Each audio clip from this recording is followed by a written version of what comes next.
Hi there, Lee Thurburn here. Thank you for joining me today for another in our conversations on business success tips and strategies. Today is Monday, March 1st, and this is our first formal focus on business success tips for small businesses and growth strategies. And I gave a lot of thought to what should we talk about today. There are so many things that we could start off with. This is literally the first conversation we're having about how to dive into the complex and fun conversation about how to grow your business. And I thought of all the different things we could talk about first. The very first thing, what would be the first thing that we should talk about?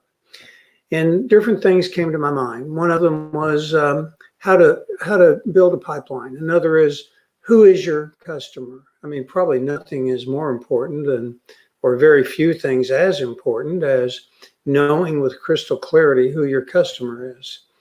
And as I thought about all the things that I think are important to having a successful business, one in particular came to my mind. And it's an experience that I had back in 1995 as I launched the business FlashNet that I eventually took public. I'm going to share that with you in just a moment, but it really kind of delves into the topic of why businesses fail. And before I start talking about that, I just want to invite you. Information that's presented in this podcast, this live stream, I guess it's more of a live stream than a podcast, but information that I present here can be found, the slides, additional information, and as we get farther into our conversation over the coming weeks, there will be a variety of different worksheets and forms and other documents that I'm going to be making available to you. And all of that information you'll be able to find at livestreamlee.com. Now, to get that information, you're going to want to click on the Join My Community link. Joining the community is free. You'll be creating an account on Apricot Rocket, which is the technology that I have as a software platform. It's a free account. As you can see on screen, I guess right here, there is a lot of good technology there, CRM, shopping cart, lead program, just a whole bunch of stuff that you're going to want to participate in. But please go to livestreamlee.com, join the community, and then you'll have access to the information that I'm going to be providing throughout this course, so this conversation. Today's Monday, and Monday again and Wednesdays are focused on startup and growth essentials. Over the coming weeks, I want to let you know kind of a brief overview of the many different topics that we'll be focusing on. And there's a progress, there's kind of a path, a journey that we're going to take. And we start and we build on the information that I talk about. Now, what we're going to be doing is loosely patterned on the course that I teach at UT Arlington, which is Entrepreneurship and Small Business Management. This is the book that I use. It's Entrepreneurship and Small Business Management by Norman Scarborough and Jeffrey Cornwall. It's printed by Pearson. This is not a cheap book. Textbooks these days are really expensive. I thought they were expensive back when I went to school. They're way more expensive now. But if you don't have an education in business, I've got to tell you, this book is a great foundational piece of work. It covers all of the essentials that you need to know to be successful. Now, it's not a college education in and of itself, but it is a wonderful book, and I do highly recommend it. Now, as we go forward, we're going to cover the topics that you see shown here. We're going to talk about entrepreneurs and the characteristics and attributes that they need to have to become successful, the environment in which they operate. We're going to talk about the importance of creativity, innovation, intellectual property protection. We're going to get into conversations about things like business models and feasibility analysis, SWOT analysis, 5 forces analysis, competitive analysis. We're going to really spend a lot of time talking specifically about what a competitive advantage is, how you build one, how you maintain it, and how you make a significant competitive advantage. So these are the things that we're going to talk about. And we're also going to cover the following. We're going to talk about intellectual property protection, business plan. We're going to do a pretty deep dive into how to build a successful business, a good business plan, one that will help you be successful in your business. We're going to talk about legal entities, financial analysis, cash flow projections, break-even analysis, ratio analysis. We're going to talk about, and this is one of the most fun topics, funding and financing basics, private placement memorandums, and crowdfunding options. Now, I've been blessed throughout the course of my career to be significantly involved in some cases, purely responsible for raising money. I've been involved in raising over $80 million in my life for various business ventures. And while that's certainly by no means, there's a lot of people that have raised a lot more money than I have. It's a reasonably significant amount of money. And so I'm going to share with you what I've learned about how to raise money, both from banks as well as from investors. So these are the topics that we're going to cover over the next few weeks. But for today, for our very first conversation, I thought, what of all the different things that we could talk about, what's a good one to start with? And I thought failure would be a good one to start with.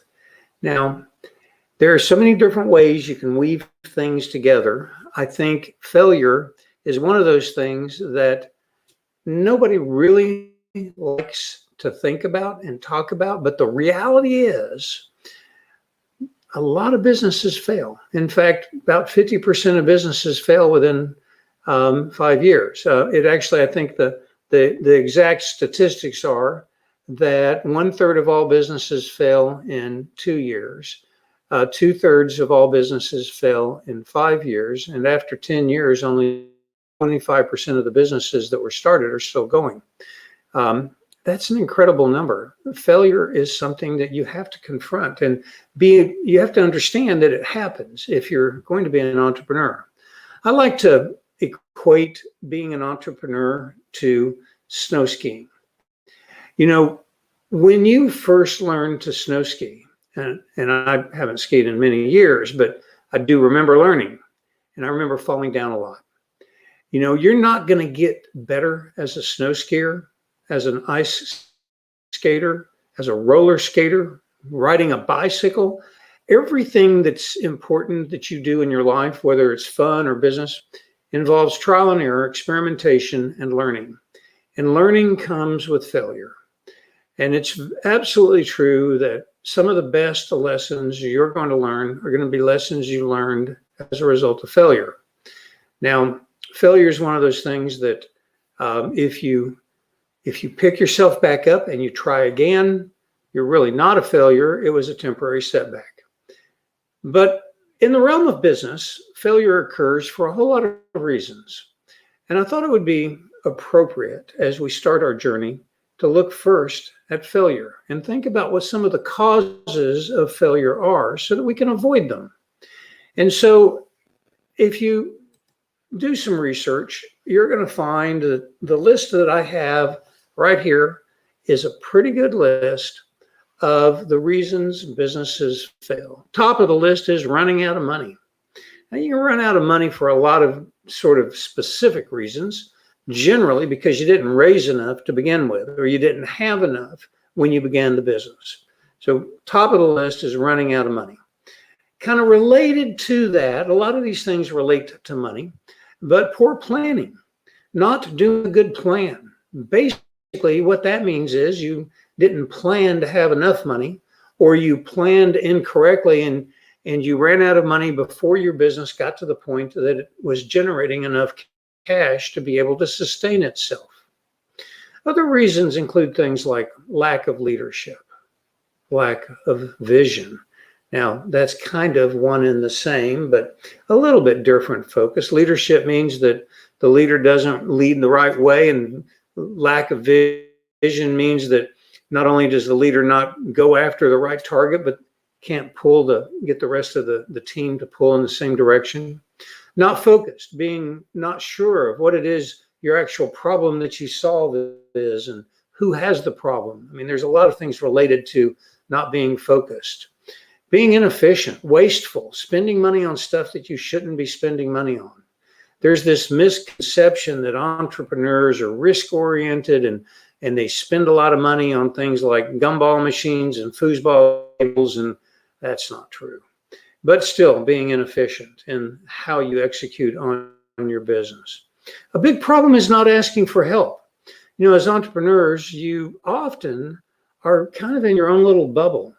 A lot of times you are so busy trying to run your business and make it successful that you don't simply stop and ask people around you for help. Or maybe more importantly, you don't assemble a team, a support structure around you that's important to help you, bounce ideas off of and give you perspectives that are valid that help you grow your business. Another problem is trying to do too much. A lot of entrepreneurs try to solve too many problems, and instead of focusing on a niche and becoming successful in that niche and then growing out of that niche, they try to do too many things. Poor marketing, not knowing who your audience is, not knowing what message they'll respond to, not knowing how to reach them. There's all kinds of marketing related issues that can cause your business to fail. And each one of these are valid and each one of these are legitimate, but I'm going to tell you that I think there's something else that is more fundamental. And I see this happen time after time after time. And that is that people don't know the difference. Business owners don't know the difference between want and need. So often, business owners start a business because it's come to them, because they know how to do it. There's nothing as a human that we like more than doing what we already know how to do. And there's nothing that we hate more than having to adapt to change and learn new things. Now, there's a lot of people that love learning new things, but don't get me wrong, it's not what I'm saying. We love as a people, we love the comfort zone of being able to just do things that we know how to do. And so many businesses are started really on that premise. It might be that you're an excellent air conditioning repair person, or you've been working for the pool cleaning company for a lot of years or months or whatever, however long it takes to learn the pool business. And you decide that you want to work for yourself instead of that person that you work for that, makes you do stuff that you don't think is appropriate. I get it. I have, as an employee, been employed many times where in a short time frame, I feel like I have learned more than I'm going to from staying longer. And I know everything I need to go out and start a business. Now, you might have been where you're at for 6 months or 6 years. It doesn't really matter. But many people reach a point where they decide they can do it better than the boss they're working for. So they start their own business. They're fundamentally doing something that they know how to do and that people need. And that's a big problem, because selling what people need is never as good as selling what people want. I want to tell you a little story. When I started FlashNet, the internet company, back in 1995, we went through a process where it really hammered home the difference between want and need. So in the summer of 1995, got the internet company, worked with a guy named Scott to get this thing off the ground, and we hired our first employee. We did all of that in August of 1995. We had to wait a couple of months for the T1 lines to be connected to the office that we had chosen. And we had a little room about 10 by 10 feet approximately, which was going to be our modem room. It might have been a little larger, but it wasn't very big. And we had a rack of modems in there, and we had it connected up to the phone lines that were going to carry our inbound dial-up traffic. And about a week or a week and a half before we got our internet line, Scott and I were standing in that room looking at all these modems lit and blinging. And there were 45 of them, I remember. And we looked at each other and said, we've got this business plan, but what happens if it doesn't work? We need a plan B. So our business plan was built around a real simple idea. we had raised money with the idea that we would offer dial-up internet service to real estate agents. And the reason we focused on that specific market segment was because I had gone out and gotten a contract with the Greater Tarrant County Board of Realtors. And I had the right and been given permission to, on a weekly basis, load the entire listings of the MLS onto our system and put it on the internet. Now, I did that by getting a little digital audio tape, which was about yay big, and transporting it physically from their mainframe computer department or location over to our system and loading it up onto a database that we custom created and putting it on the internet. And literally, like you can now, we were among the very first in the nation to make it possible to search the internet for a list of homes in a given area. And we knew that this was going to be a big deal. And we knew that the real estate agents needed to be on the internet, and that they would want, we thought, they would want to be on next to the homes they had listed so that they could sell them, so they could get the phone calls. The problem is, this was back in 1995, and real estate agents didn't know about the internet. And so we built an entire business plan around the idea that we would put the MLS information on the internet, and then that we would sell dial-up access to real estate agents. So on March 4th of 1995, our internet lines came on, and Scott and I started combing the countryside and going to real estate agent offices, real estate offices around Fort Worth and Tarrant County, trying to sell dial-up internet. And we'd do office meetings, we'd show the internet, we'd show people how to use a modem and dial in. And over the course of the month of November, we signed up 50 real estate agents paying us about $25 a month. So that wasn't too bad. Actually, it wasn't very good at all. 50 people paying $25 a month is a very good business plan because it doesn't generate a lot of revenue. Well, about 2 weeks before live, Scott and I were looking at these modems, just thinking, and we thought we had a plan B.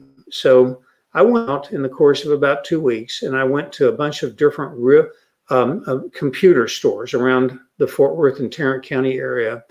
And I talked to the computer store owners, and they agreed to let us put diskettes in their store, and they would tell their customers about our dial-up internet service when they sold a computer.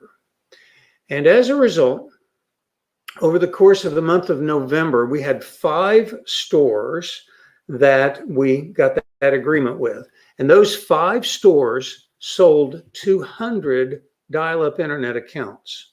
Now, here's the thing. People that would buy computers didn't know what the internet was, but they had heard about it, and they thought it sounded pretty cool. And they had just bought a brand new computer, and they wanted to get this thing called the internet along with their computer. So they'd buy a modem, and then they'd get our dial-up internet service. Real estate agents, they didn't want the internet. They already had a bunch of printed books that they knew how to use. They didn't want the internet. They needed it, but they didn't want it. So at the end of November, we had 250 customers. 50 of them had signed up because of all the hard work that Scott and I had done going around the countryside, showing people how to get on the internet. And 200 of them signed up because they bought a new computer and they wanted the internet to go along with it. Want versus need. The real estate agents needed it, but they didn't want it. It was like pulling teeth to get them to buy it.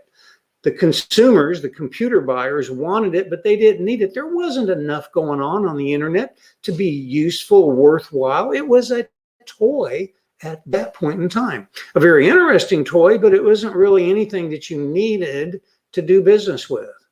So that drove home to Scott and myself the difference between want versus need.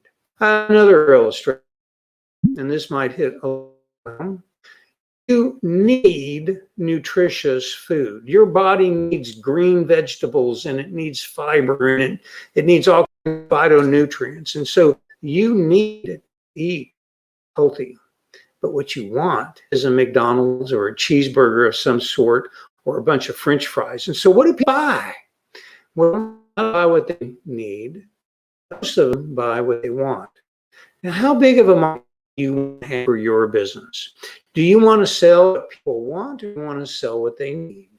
If you sell what they want, you don't have to convince them that they want it. They already know they want it. If you know what they need, now you've got to know, because you have to convert need into a want. And that's easy. That takes time. You've got to nurture them through a process. You've got to explain the features and convert those to benefits and build a desire, a want in their mind. If you start with a want, then you're going to have a much easier time building your business. And your business is going to be potentially much larger. So the single biggest problem that most small businesses have is they focus on need instead of want. And because of that, they have to spend a lot of effort and energy translating the need into a want, because people don't buy what they need until they want it. And if they don't already know they want it, you have to show them why they want yours as opposed to your competitor's thing that you're selling. So in a very fundamental sense, the main reason why businesses fail is they don't really truly understand and focus on the difference between want and need. Now, there's ways you can fix that. One, first of all, why does this happen? Probably a lot of it is just a lack of understanding. A lot of businesses don't realize the difference. They don't know how to identify or communicate in such a fashion a consumer of their product or service decides they want it and then takes an action. They have a lack of a clearly identified audience, don't really understand the motivations of the target audience that they're after. Maybe they don't have enough imagination, or maybe they're just captivated by the features. You know, a lot of engineers are that way. Engineers love to read the details and all that kind of stuff, but most people aren't engineers. Now, there's plenty that are, but most people aren't engineers. Most people want to focus on the benefits that they get. What's in it for me? Radio station WIIFM. What's in it for me? That's the radio station that most customers are tuned into. And so you've got to speak that language. So how do you fix this? Well, you fix this issue first by talking to a lot of people. You have to do surveys of customers and surveys of prospects. Talk to a lot of people. Watch what your competitors are doing. Analyze your competitors to see what they're offering in the way of benefits. Research the market. Ask lots of questions. Read lots of books. Those are the things that are the primary things that you need to do to be able to make sure that you're tuned in and selling what people want. Now, I'm going to pop up a slide here, and I don't know if anybody is interested in calling in. This is something I'm going to try as we go forward in time. Obviously, there's comments in most of the streams. I'm streaming live to LinkedIn, Facebook, Twitter, and YouTube. There are comments in most of those, especially on LinkedIn, that I can see. If you make a comment, if you have a question, give me a call, or if you have a question, post the question in the comments. If you want to give a call, we're going to accept phone calls on this and future broadcasts. So this number right here, 469-844-0179. Now, I'll be answering it during the live broadcast, typically in the last half of the live broadcast. What I'm going to plan to do is in the first 15 minutes or so, delve into a topic and then save the last 15 minutes for concluding the topic and also talking about whatever questions that you might have. You can always send me a question at my email account, lee@apricotrocket.com. If you send me a question, just title the subject livestreamlee.com question, and that way I'll know what it relates to. So lee@apricotrocket.com. is my email. I guess I could put that up on a banner. Let me just see if I can just toss that up real quick here. Let's see. Let's see. Create a banner. Oh, I put another banner up here. I'm going to hide that one. I'm going to create one right here. Lee at apricotrocket.com. So I'm going to add the banner, show the banner, Lee at apricotrocket.com. So if you want to call in, feel free to do so. I've got the phone right in front of me. What we're going to try doing is we're going to try using the cell phone as put you on speaker and let you ask me a question. So in the future, if you're interested in doing that, please feel free to do so. So I'm going to take that off and come back up here and put this back up. So so today, the fundamental question is, what are you selling? Are you selling something that people need, or are you selling something that people want? If you're selling something that people need, that's okay. You just need to be darn good at making sure that they understand why they want your solution to the problem that they have. Because it is all about problem and solution, right? Nobody ever does business with a company unless they have a problem that that company can solve. Now, it could just be that I'm hungry for Chinese today, and so I need a Chinese restaurant near me. And so I'm going to go look for a Chinese restaurant. I'm going to go get some Chinese food. That's a pretty simple in the grand scheme of things. Could be that I have some, major issue of in my life or my business that I need a solution to. Could be I need some new clothing. I'm going on a vacation. Whatever the solution is that you provide, you need to be clear in helping your customer understand the benefits that they get from choosing your solution or the solution that your competitors have. When you're talking about the features and the benefits, you're trying to make sure that they understand why they should want what you have.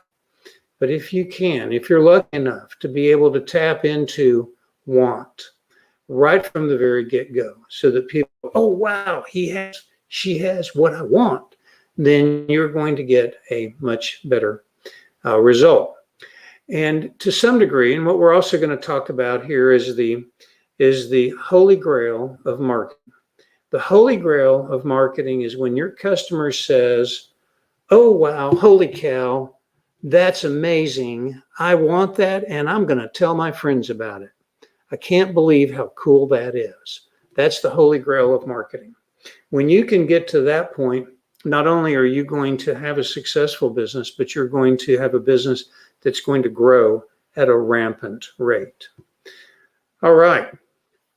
So today we are done with our broadcast. I want to conclude again by inviting you to visit livestreamlee.com and be sure and join our community.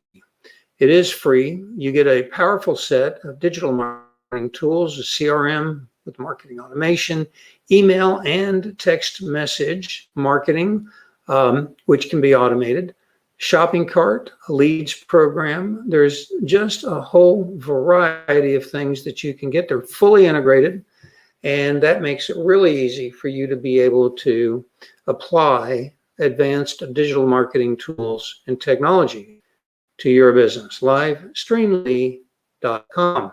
Join my community. All right, in the future, be sure and give me a call during the broadcast or shoot me an email again at lee@apricotrocket.com. Yeah, so Pat Bill says, Lee, people don't know how to ask questions that yield the information they need. Yeah, that's true. You're totally right. That's why you ask a lot of questions. Pat, well, thanks for showing up. I appreciate you being part of the broadcast today. Pat went to school with me, and Randall's a business associate of mine, and it's good on. Thank you very much for tuning in. We will be back again tomorrow, and tomorrow our conversation is on strategy. And we're going to be looking at how to analyze the internal environment of a business for being able to know what kinds of strategic actions, strategies to put into place. So we will not conclude tomorrow. That's a big topic, but we'll at least get started on it. I hope to see you all tomorrow. Thanks for tuning in. Bye.